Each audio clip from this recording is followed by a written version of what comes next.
오늘 하나님 말씀 시편 1편 1절에서 6절까지 말씀입니다. 시편 1편 1절에서 6절까지 말씀 제가 먼저 읽겠습니다. 복 있는 사람은 악인들의 꾀를 따르지 아니하며 죄인들의 길에 서지 아니하며 오만한 자들의 자리에 앉지 아니하고 오직 여호와의 율법을 즐거워하여 그의 율법을 주야로 묵상하는도다. 그는 시냇가에 심은 나무가 철을 따라 열매를 맺으며 그 잎사귀가 마르지 아니함 같으니 그가 하는 모든 일이 다 형통하리로다. 악인들은 그렇지 아니하며 오직 바람에 나는 겨와 같도다. 그러므로 악인들은 심판을 견디지 못하며 죄인들이 의인들의 모임에 들지 못하리로다. 무릇 의인들의 길은 여호와께서 인정하시나 악인들의 길은 망하리로다. 아멘. 기도하겠습니다. 하나님 감사합니다. 오늘 주신 말씀을 통해 다시 한번 하나님의 음성을 듣게 하시고 또 말씀이 우리 마음판에 새겨지게 하여 주시옵소서. 예수님 이름으로 기도드립니다. 아멘. 우리 라주영 선교사님이 오셨습니다. 이렇게 오셔서 반갑고요. 우리 라 선교사님은 제가 81년도 이민 왔을 때 우리 학생 젊은 친구들 위한 전도사님으로 또 저를 가르치셨던 분이세요. 그래서 진짜 33년 만에 뵌 거예요. 33년 만에. 그러니까 제가 대학교 마치고 이제 신학대학원 가면서 떠나면서는 이제 뭐 대부분 거의 다 못 뵀죠. 근데 특히 우리 선교사님 또 이렇게 멕시코 어려운 가운데서 선교하시던 말씀을 들었는데 참 이 같은 뉴욕인데 어떻게 섬을 못 하든지 모르겠어요. 같은 뉴욕인데 섬이라 그런지 바다 이 물 건너오는 게 쉽지 않은 것 같아요. 그래서 과거에 이렇게 제가 이렇게 차를 타고 가면서 여기가 여기였지 그런 어렴풋이 기억이 나는 곳이 있습니다.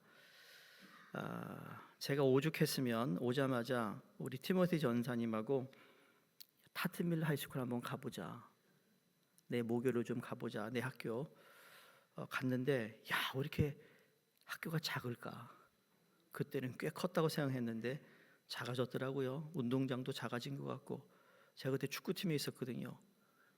그냥 매일 2마일씩 뛰었던 거 기억하는데 어쨌든 참 제 마지막이겠죠. 이게 이렇게 제가 자란 곳에 와서 이렇게 목회를 하게 되는 게 얼마나 또 큰 은혜인지 모릅니다.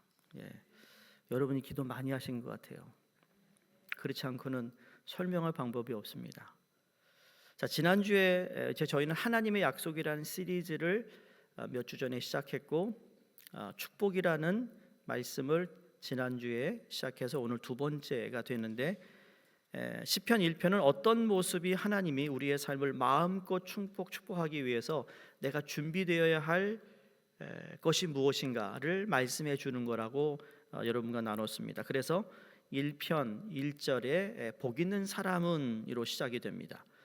이 말은 영어로는 blessed이라고 되어 있어요. 축복을 받을 사람, 이 과거형으로 되어 있는데 이걸 좀 풀이하면 하나님의 축복을 마음껏 누리는 사람은 이라고 표현할 수 있습니다. 오히려 이게 더 쉽잖아요. 하나님께서 축복을 마음껏 누리는 사람은 누구냐라는 거예요. 기대가 되지 않아요?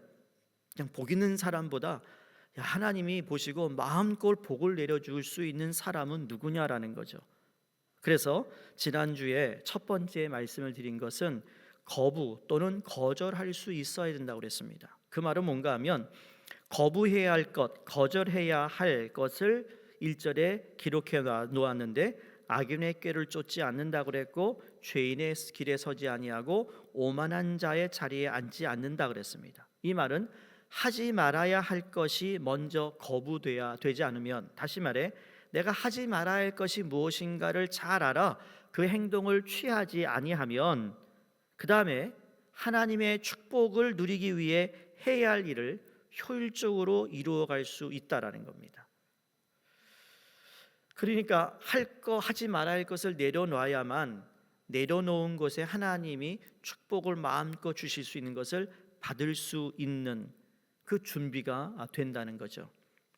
오늘 두 번째로 준비되어야 할 것이 뭔가 하면 우리의 그릇의 태도가 순종의 결단이 있어야 된다는 겁니다.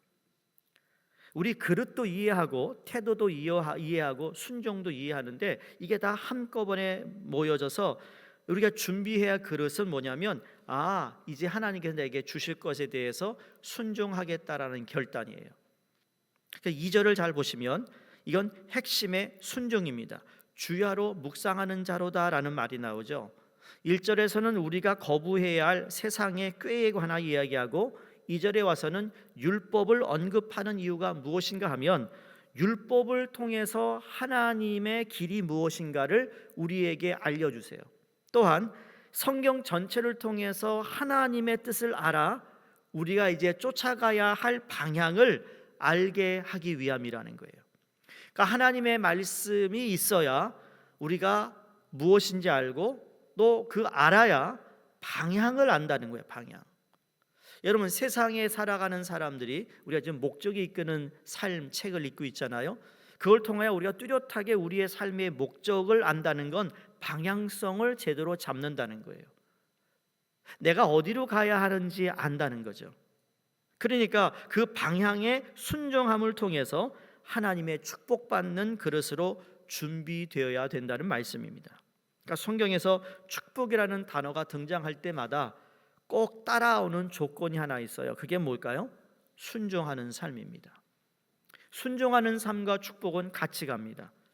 신명기 28장 1절에 보면 이렇게 말씀합니다. 우리 함께 읽을게요. 내가 내 하나님 여호와의 말씀은 삼가 듣고 내가 오늘날 내게 명령하는 그의 모든 명령을 지켜 행하면 내 하나님 여호와께서 너를 세계 모든 민족 위에 뛰어나게 하실 것이니라. 아멘. 이게 약속이에요. 신명기 28장 전체는 하나님께서 이스라엘 백성들의 마지막으로 모세를 통하여 다시 설교의 내용을 정리하고 있는 겁니다. 그래서 하나님의 축복과 우리의 순종은 끊을 수 없는 관계라는 겁니다. 뿐만 아니라 여호수아를 살펴보면 그가 하나님의 축복을 계속해서 경험하게 하셨던 비결도 여호수아 1장 7절에 나옵니다. 함께 읽습니다. 모직 강하고 극히 담대하여 나의 종 모세가 내게 명령한 그 율법을 다 지켜 행하고 우로나 좌로나 치우치지 말고 그리하면 어디로 가든지 형통하리니 그랬습니다.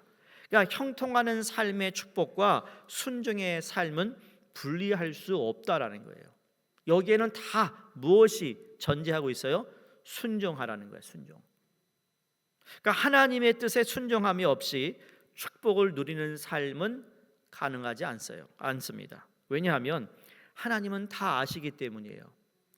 가장 소중한 것을 맡을 준비가 되지 않은 사람에게 가장 소중한 것을 맡긴다? 여러분, 그런 사람은 없습니다. 가장 귀한 것을 누구에게 맡길 때는 여러분 이 사람이 이걸 통하여 잘못하면 이 소중한 것도 이렇게 무너질 수 있겠지만 그걸 맡은 사람도 불행하게 되고 결국은 하나님의 영광을 가리기도 하기 때문이라는 거예요. 그러니까 성경을 보시면 그냥 순종하라는 말에 그치지 않습니다. 여러분, 순종에는 항상 축복의 조건이 따르고 있다는 걸 깨달아야 하는 겁니다. 2절을 다시 보시면 뭐라고 그러죠? 오직 여호와의 율법을 즐거워하여 그의 율법을 주야로 묵상하는도다. 누가요? 복 있는 사람이. 근데 복 있는 사람이 어떤 사람이라고요? 뭐라고요? 꾀를 따르지 않고 죄인의 길에 서지하지 않고 오만한 자의 자리에 앉지 않는 사람이라는 거예요. 그러면서 순종이 축복의 조건이 된다가 말하면서 어떻게 하면 우리가 순종하는 삶을 살 수 있을까? 두 가지입니다. 두 가지. 첫 번째는 뭔가 하면 순종의 동기가 의무가 아니라 사랑이어야 한다는 겁니다. 순종이 의무가 아니라 사랑이어야 한다는 거죠. 그래서 오직 여호와 율법을 즐거워하여, 이게 의무감이 아니었어요. 율법을 즐거워하려면 율법을 주신 분을 즐거워야 하는데 율법을 즐거워하는 사람은 하나님을 사랑하는 사람이라는 거예요. 여러분이 맛있는 음식 먹을 때 얼굴에 환해집니다. 기분이 좋아집니다. 그러면서 우리는 뭐라 그러죠? 야, 정말 음식을 잘 먹네. 그러나 즐기는 거예요. 즐기는 거. 식사를 하고 나면은 꼭, 제가 아는 목사님은 식사하고 나면요 꼭 단팥빵하고 커피를 먹어야 하는 분이 계세요. 누구라고 얘기를 하진 않겠어요. 근데 단팥빵도요 하나를 다 안 먹어요. 반쪽만 먹어요.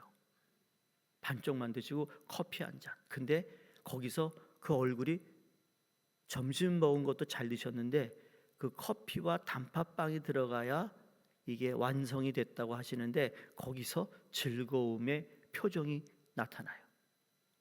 그렇죠? 안 그러세요? 왜 안 그런 척하고 저를 보시는지 몰라. 여러분도 안 그러세요? 식사 후에 꼭 커피, 디저트 드셔야 되잖아요. 그걸 먹어야 이거야. 이게 즐거워하는 거예요. 근데 그거를 배부리 먹어서 즐거워한 게 아니라 그 향과 함께 이 달달한 게 들어가는 이 커피 맛과의 이 조합이 즐거운 거예요. 그러면 내가 이거 즐거워하는 거니까 거기에 뭐예요? 우리 안에 엔돌핀이 돌지 않겠어요? 이제 생물학적으로 얘기하면, 그러니까 사랑이 동기가 되면 사랑이 훨씬 쉬워지는 거예요. 그래서 그럴 때 그런 걸 즐기는 걸 같이 즐겨주면서 얘기를 건넬 때 말이죠. 그때 거의 예스 하지 노 하는 사람은 거의 없어요. 제가 재밌는 얘기 해드릴게요. 우리 교단하고 OMS, 그 옛날에는 오리엔탈 미션 소사이티예요. 근데 21세기 들어오면서 이름을 바꿨어요. OMS인데 원 미션 소사이티로 바꿨습니다. 그래서 인디애나폴리스에서 아시아에 처음으로 개신교로서 선교단체로서 이 아시아의 선교사를, 백인 선교사를 파송한 곳이 바로 OMS. 그래서 중국과 일본과 한국을 파송을 했습니다. 근데 그분들이 이제 한국 교단하고 우리 성결교단하고 이렇게 교류를 하고, 이 미국에도 그 한국에서 그 뿌리를 가지고 있는 목회자들이 교회를 세우고 총회가 구성이 되었다고 해가지고 그 대표가 찾아온 적이 있습니다. 찾아와 가지고 이제 제가 이제 리에잔으로 우리 목사님 한 분과 함께 그 대표 부부를 따로 만나서 식사를 합니다. 식사를 하는데 이분들이 선입견을 가지고 왔던 거예요. 선입견은 뭐냐면 한국 목사님들이 한국 사람들하고 대화를 하면 말이죠. 대화를 하면 이 리스트를 가져온대요. 자, 이거 하고 싶은데 이거 도와줄래요? 그래가지고 도와주겠다고 해서 사인을 하면 그때 밥 먹는데요. 절대로 밥을 같이 먹기로 만났는데 이거 안 해주면, 그 과거에 그런 일이 있었어요. 이거 요구를 안 해줘서 밥도 안 먹고 나갔던 적이 있다라는 거예요. 얼마나 창피해요. 그 얘기를 듣고 우리는 왔는데, 저하고 이제 다른 목사님하고 우리의 요구 사항이 있었던 건 아니고 아무 페이퍼도 내놓지 않고 우리 그냥 대화한 거예요. 자녀는 뭐 하고 있는지, 몇 살인지, 이제 그런 대화를 1시간 반 하면서 식사하고 See you later 그러고 간 겁니다. 헤어진 겁니다. 그나서 이분들이 OMS 본부에 가가지고, 야, 당신들이 얘기해준 우리 한국 사람들의 이 식사의 어떤 이게 전혀 그렇지 않더라. 좋은 우리는 대화를 하고 왔다.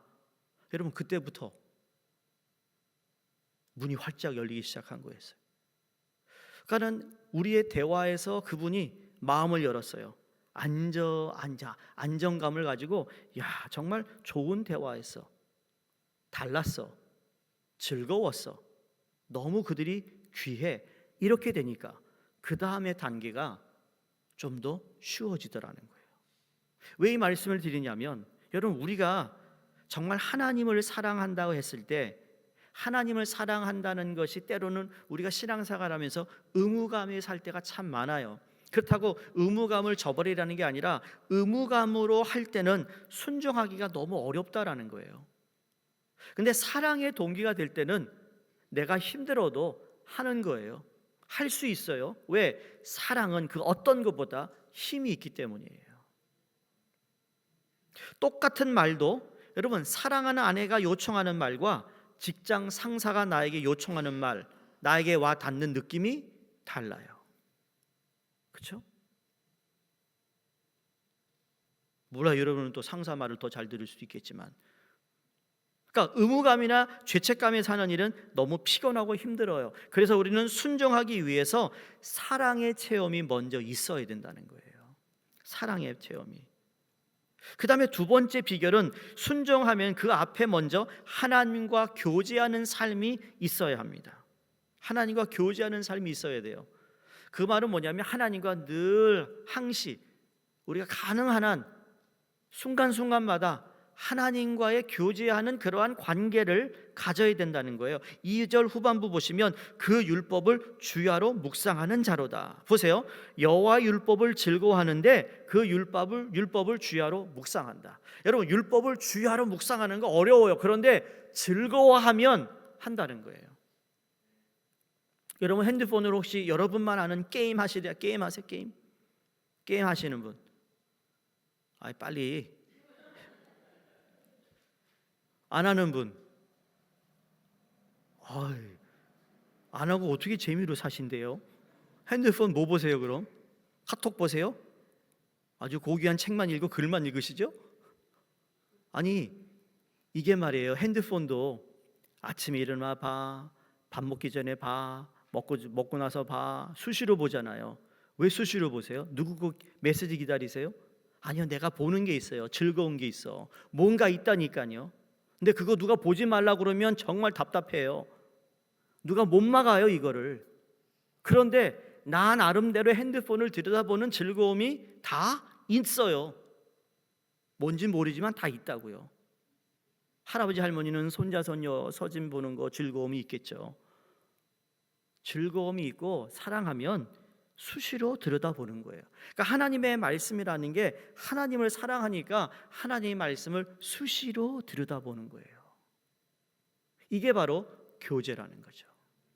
하나님과 그러한 교제를 하면 사랑할 뿐만 아니라 그분이 나에게 주신 말씀을 주야로 묵상하게 된다는 겁니다. 그래서 그 말 속에는 하나님을 알아가는 그 즐거움에 말씀이 점점점 내 삶에 말씀이 뿌리를 내리고 있다라는 것을 내가 느낀다는 겁니다.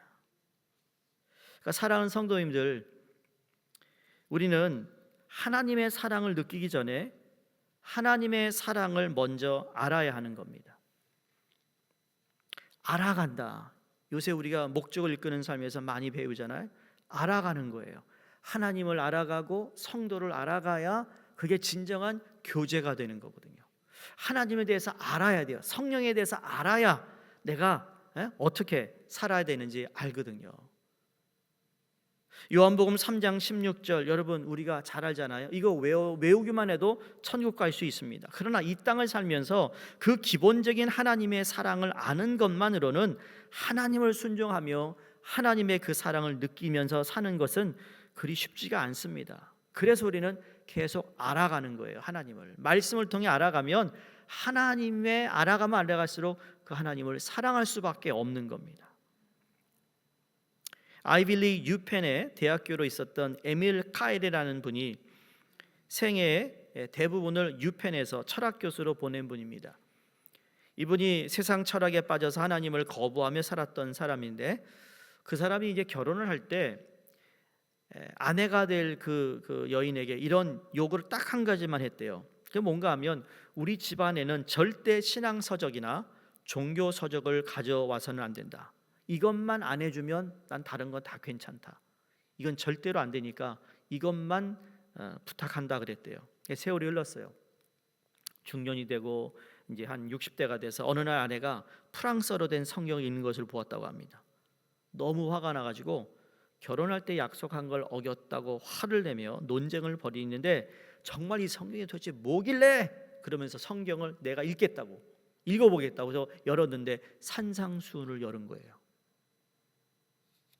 산상수훈을 읽고 난 후에 그 사람이 하나님 말씀 속에 빠져들기 시작합니다. 그리고는 그날 밤 복음서를 다 읽었다고 합니다. 그리고 하나님이 얼마나 나를 사랑하고 있는가를 알게 되었고, 그 사랑을 알게 된 후에 그 사랑을 체험하게 되었는데, 이분이 쓴 책이 Journey into the Light이라는 책에 자기 저서 이렇게 간증합니다. 나는 그날 밤 이 하나님께 기도했고, 나에게 응답하신 하나님은 그 책에서 말하는 분과 동일한 사랑의 하나님이었다. 아름답잖아요. 내가 책으로 읽었던 하나님이 동일하게 사랑의 하나님이었다, 체험했다는 거죠.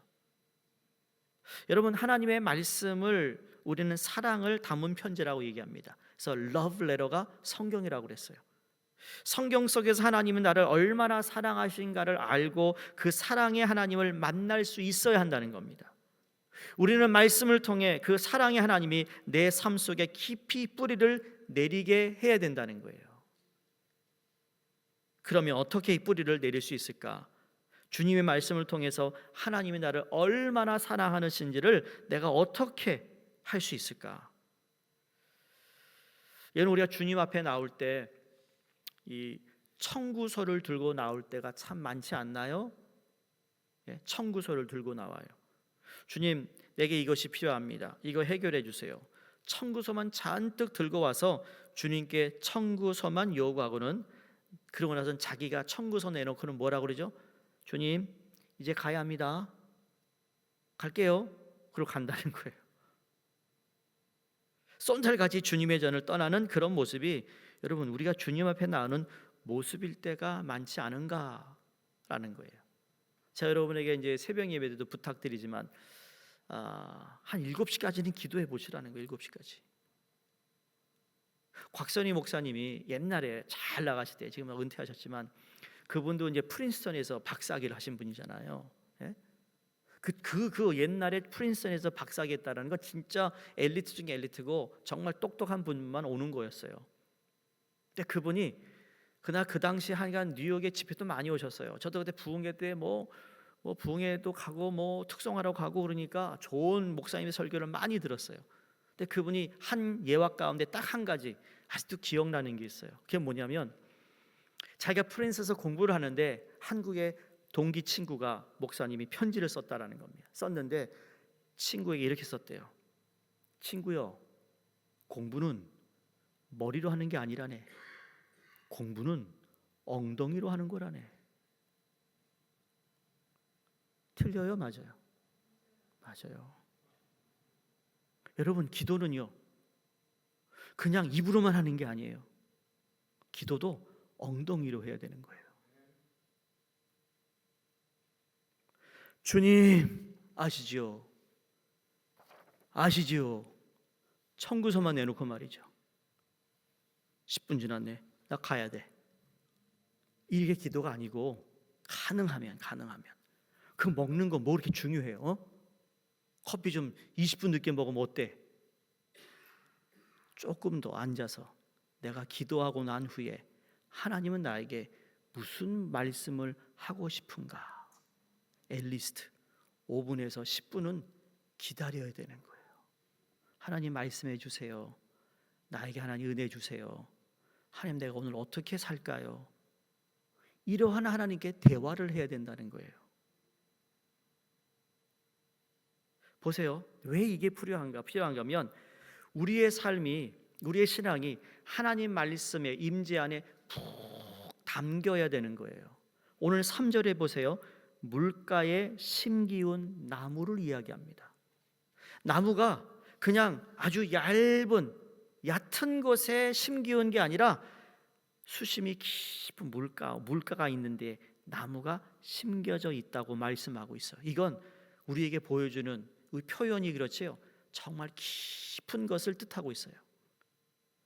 이 나무는 주위에 있는 다른 나무들보다 더 열심히 살았기 때문에 그가 열매를 많이 맺는 나무가 된 것이 아니라 물가에 심기운 나무이기 때문이었어요.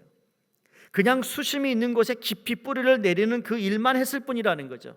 내가 하나님 말씀 안에 주님의 임재 가운데 내가 계속 그분 앞에 내려가고 그분을 알고 싶어하고 그분의 음성을 듣고 싶어하고 그분의 어떤 수심에 내가 잠기고 싶은 마음이 있을 때, 여러분, 그때 하나님 우리에게 열매를 주신다는 거예요. 그러니까 우리의 공로도 아니요, 노력도 아니요, 열심도 아니라는 거예요. 그분 안에 거하기만 하라는 거예요. 아까 제가 말씀드린 기도한 후에 5분 10분만큼은 그 엉덩이를 움직이지 말고 하나님께 하나님 말씀해 주세요. 내게 마음을 감동 주세요. 성령님, 이렇게 기다릴 줄 알아야 되는 거죠.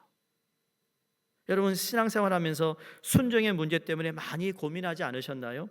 오늘 이 자리에 내가 무엇을 순종해야 할지 모르는 분보다 하나님이 끊임없이 내 인생을 축복하기 위해서 나에게 순종의 결단을 하라고 수없이 말씀하셨고, 그 음성을 들으면서도 그렇지 못한 분들이 여기에 더 많이 계시다고 생각합니다.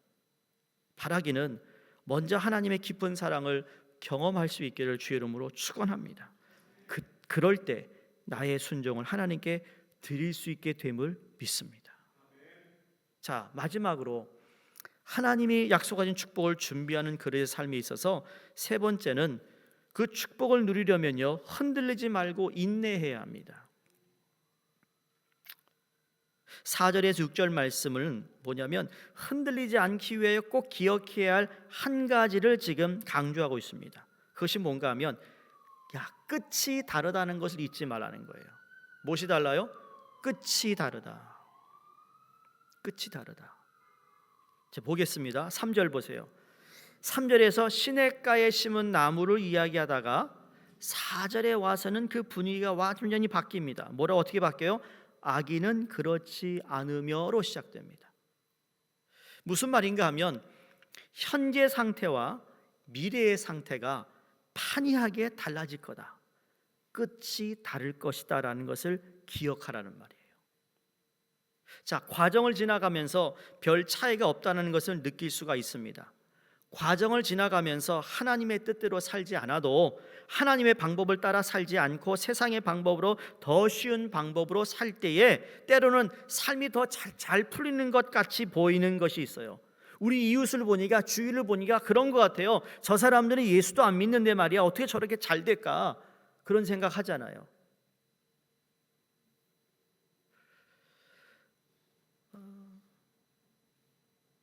이때 우리가 기억할 게 뭐냐면 끝은 다를 것이다라는 거예요. 끝은 다를 거.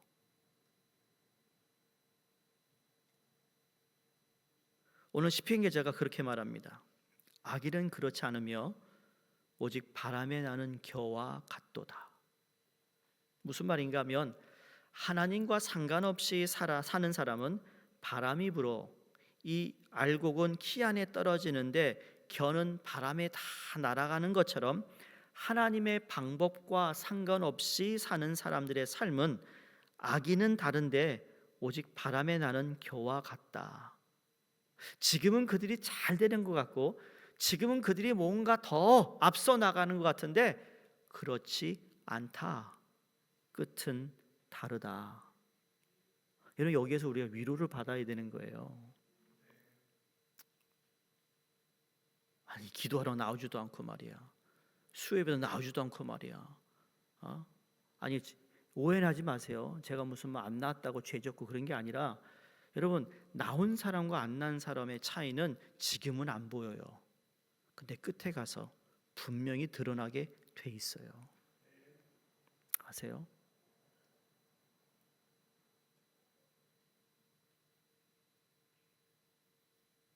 가끔 그런 생각하실 때 있잖아요.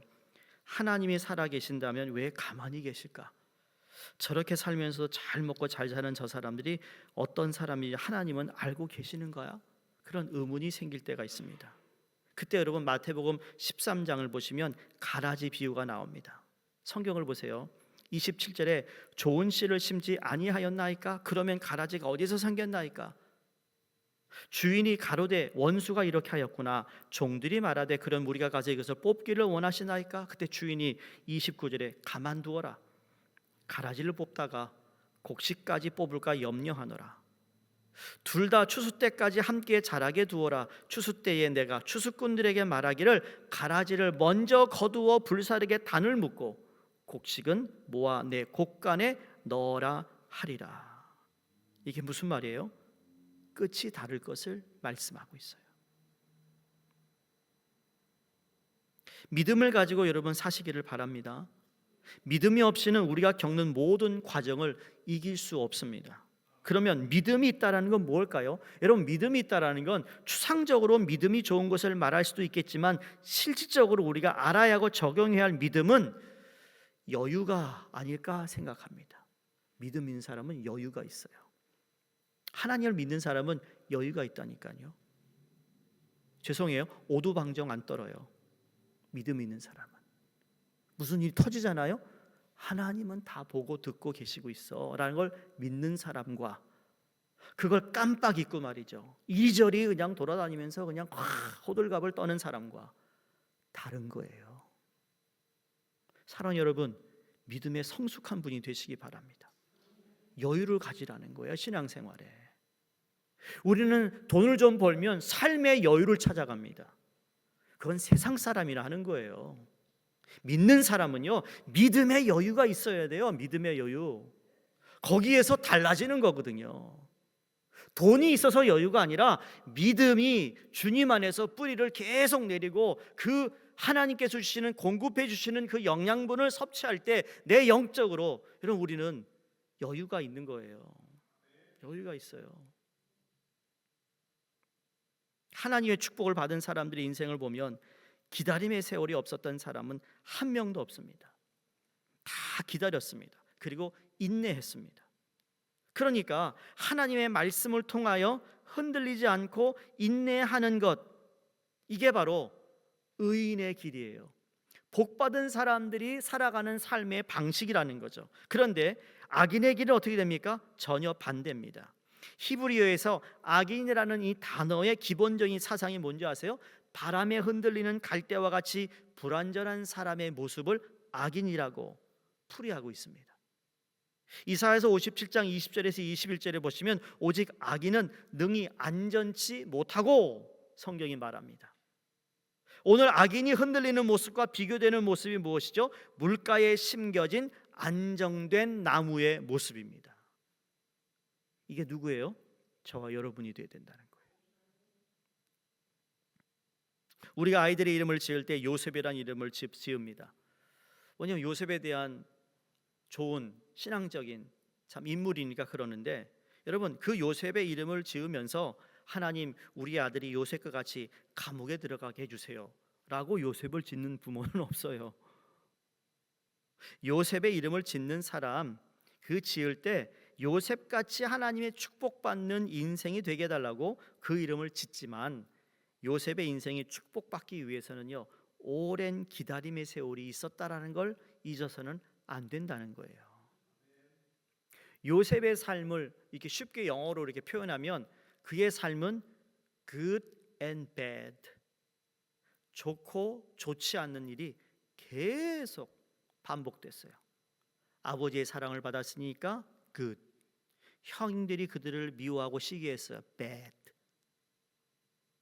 아버지는 그에게 그대로 좋은 옷을 입혔어요. 형들은 계속 어떻게 해서 시기해서 동생을 애굽 상인에게 팔아먹었어요. bad.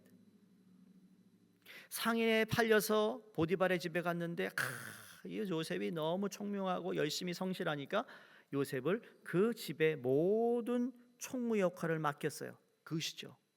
그런데 이 보디발의 와이프가 이 요셉을 또 유혹해가지고,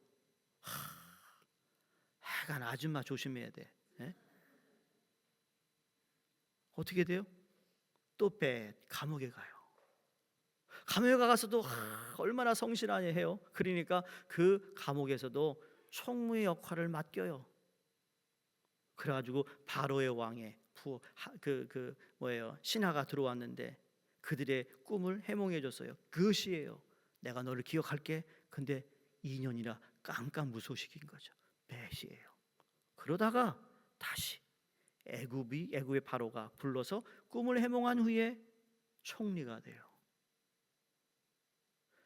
요셉이 만약에 총리가 되지 않았다면 아무런 의미가 없어요. 고생한 의미가 없다고요. 사랑하는 성도님들, 우리의 끝이 예수 그리스도와 함께 승리하는 삶이 돼야 삶의 의미가 있고 간증이 되는 거예요. 그러니까 우리는 계속 긋과 뱃이 왔다 갔다 하는 가운데 우리가 계속 갈망하고 추구해야 할 것은 하나님을 통하여 그것이라고 딱 마침표 피 흘렸을 딱 찍을 때 그게 인생의 끝이고 끝을 보면 알 수 있는 거예요.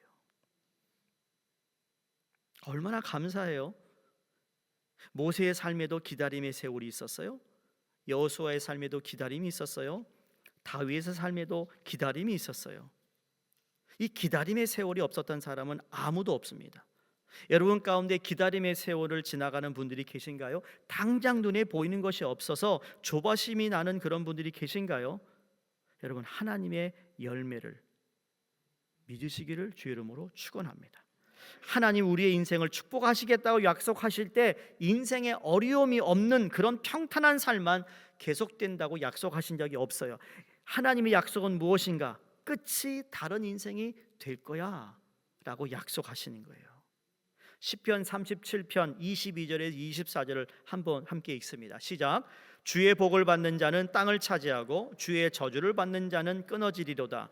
여호와께서 사람의 걸음을 정하시고 그 길을 기뻐하시나니 저는 넘어지나 엎드려지지 아니함은 여호와께서 손으로 붙드심이로다. 아멘. 여러분을 붙드심이로다. 믿음으로 살아갈 때 넘어질 때가 있어. 그러나 우리는 그대로 넘어지는 상태가 아니라 우리를 붙잡고 있는 하나님이 계시다라는 걸 믿는 거라는 거죠. 자, 질문 하나 드릴게요. 이건 말씀 마칩니다. 우리의 삶에서 놓치지 말아야 할 하나님의 축복, 하나님의 축복이 여러 가지 모습으로 찾아오는데 그 중에서 정말 나에게 가장 소중하기 때문에 다른 것은 다 포기할 수 있지만 이것만큼은 포기할 수 없는 축복이 있다면 그 축복이 무엇일까요?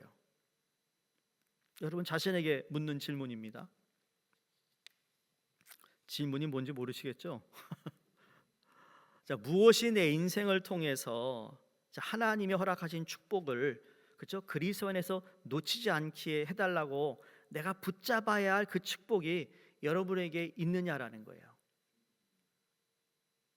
그것이 무엇인가에 따라서 지금 우리가 살아가는 우리의 삶의 모습이 달라질 수 있어요. 다른 거 다 몰라도 하나님 나 이것만큼은 하나님 내가 놓치지 않겠습니다 라는 그게 우리에게 있어야 된다는 거예요. 어려운가요? 생각 좀 하셔야 될 거예요. 네. 자, 시편 기자가 그 답을 우리에게 제시해 주고 있어요. 6절을 우리 함께 읽겠습니다. 시작. 무릇 의인들의 길은 여호와께서 인정하시나 악인들의 길은 망하리로다. 여러분, 우리가 놓치지 말아야 하는 하나님의 축복은 하나님께로부터 인정받는 삶이 되는 것입니다. 이게 우리가 놓치면 안 되는 거예요. 하나님이 우리의 삶을 보시면서 정말 가치 있는 인생이었다고, 내가 너의 인생을 보니까 정말 신이 난다, 내가 너의 인생을 보니까 내가 너무 자랑스럽다, 이런 인정을 받아야 된다는 거예요. 겨우 턱걸이 하지 마시라는 거예요. 제가 부탁드리는 건 신앙생활 겨우 턱걸이해, 직분도 겨우 턱걸이하고 교회도 턱걸이하고 예배도 겨우 턱걸이하는 인생 말고, 야, 너 보니까 내가 신이 난다, 야, 너 보니까 너무 자랑스럽다. 여러분이 여러분의 자녀가 잘 되는 거 보면 기분이 좋잖아요. 하나님이 우리를 바라볼 때, 야, 저런 하나님이 신나는 어떤 그런 삶을 살아야 된다, 그 가치를 이해하시라는 거예요. 네? 아닌가요? 자기 자식 자랑 그렇게 하면서 말이야. 자식 자랑 안 하는 부모가 어디 있어요? 하나님도 하나님 자식이, 우리 자녀가, 아들 딸들이 하나님도 여러분을 자랑하고 싶다고요. 누구한테? 그런 인정을 받자라는 거예요. 사람에게 인정받으려 하지 말고요. 하나님께 인정받으면 사람에게 인정받게 돼 있어요. 조금 교만한 얘기일 수 있는데 그냥 잘 이렇게 받아주세요. 제가 목회를 하면서 한옥권 목회 시작하면 하나님께 기도하면서 제가 하나님께 드린 기도가 뭐냐면, 하나님, 내가 사람 눈치 보고 사람 분위기를 보고 목회하지 않게 해달라고 그랬어요. 내가 하나님의 분위기에 맞추고 하나님의 눈치 보는 사람이 되게 달라고 기도했어요. 근데 그 기도를 하면서 제가 여러분에게 부탁하는 거예요. 여러분은 목회자, 담임 목회의 눈치 보고 분위기 맞추지 마시고 여러분도 하나님 눈치 보고 하나님 분위기에 맞추시라고요. 그러면 목회자가 하나님을 바라보고 여러분도 하나님 바라보면 우리는 같은 방향으로 갈 수밖에 없어요. 아닌가요? 그게 맞는 거예요. 네. 저는 하나님께 인정받는 목회자가 되고 싶어요. 다른 욕심 없어요. 네. 다른 거 부러운 게 없어요. 그러니까 저는 우리 모든 성도님이 하나님께 인정만 받을 수만 있다면 모든 게 가능하다고 믿거든요. 하나님, 여러분이 기도할 때 그래 기도 응답 왜 안 해주시겠어요? 우리 하나님께 청구서를 가져오는 거 그래요. 매일 청구서 가져 하나님께서 그래 신났다. 내가 너한테 이거 해주는 거 너무나 신나. 또 가져와. 이래야지 말이야. 아이고 쟤는 말이야 매일 똑같은 것만 가지고 내놓네. 그렇게 되지 말자는 얘기예요. 여러분 시편 1편 다 좋아하시잖아요. 시편 1편의 마지막 끝마무리가 뭐라고요? 6절이라고 그랬어요. 하나님께로부터 인정을 받게 되었다. 여러분 하나님께 인정받은 사람 중에 대표가 누구예요? 다윗입니다. 여러분 솔로몬이 다윗보다 더 많은 걸 누렸어요. 솔로몬은 진짜 세상에 있는 거 우리가 경험할 수 없는, 오늘날 빌리어네어들이 경험할 수 없는 걸 솔로몬은 다 누렸던 사람이에요. 그런데 그가 내 잔이 넘친다라는 고백을 할 줄 않았어요.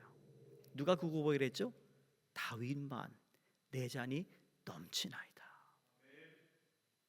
다윗이 그런 고백을 할 수 있었던 것은 그의 인생은 하나님께 인정받는 인생이 되었기 때문이라고 믿습니다. 그러니까 하나님의 축복과 하나님의 인정, 이 두 가지 모두를 다 누리고 살아갈 수 있는 여러분 되시기를 주 이름으로 축복합니다. 기도하겠습니다. 하나님 감사합니다. 우리가 너무나 좋아하는 시편 1편을 통해서 하나님께서 축복하시는 축복이 무엇인지를 다시 한번 말씀을 통해 깨닫게 하심을 감사합니다. 물가에 심기어진 나무처럼 하나님의 말씀을 즐거워하고 그 말씀을 주야로 묵상할 뿐만 아니라 그분 하나님 안에 거할 수 있는 저희가 되기를 원합니다. 이 세상에 그 많은 것이 있어도 하나님만이 주실 수 있는 평강과 하나님만이 주실 수 있는, 하나님 정말 이 세상이 줄 수 없는 그 하나님의 것을 우리가 받고 누리는, 인정받는 하나님의 자녀 되게 주시옵소서. 예수님 이름으로 기도드리옵나이다. 아멘.